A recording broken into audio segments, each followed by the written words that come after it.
ونسکی، میری قربانی کیا ادا میری طرف سے ہوگی، حکم حق کا ادا ہوگا، عبادت خدا کی ہوگی۔ تو اپنی طرف نسبت کرنے سے کوئی حرمت نہیں۔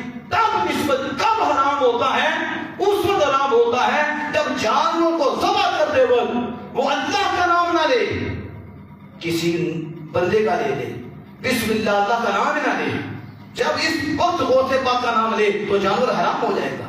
داتا صاحب تو کوئی مومن ایسا نہیں ہے کہ جانور کو ذبح کرتے ہوئے کسی کا نام لے، وہ جانور کو ذبح کرتے ہیں تو اس کو کہتے ہیں بسم اللہ اللہ اکبر، کیونکہ کفار بتوں کے نام کے ذبح کرتے تھے، بسم اللہ والعزیٰ، لات کے نام سے، عزیٰ کے نام سے وہ ذبح کرتے تھے۔ تو اللہ پاک نے قرآن نازل فرمایا کہ یہ جو لات و منات کے نام سے ذبح کرتے ہیں یقیناً وہ تو حرام ہے کہ اگر وہ بت کے نام سے ذبح کرے۔ تو اللہ پاک نے قرآن نازل فرمایا انما حرم علیکم المیتۃ والدم ولحم الخنزیر وما اہل لغیر اللہ بہ وما اہل به لغیر اللہ، وہ جانور جو ذبح کرتے وقت جس پر اللہ کے علاوہ کا نام لیا جائے فرمایا وہ بھی حرام ہے۔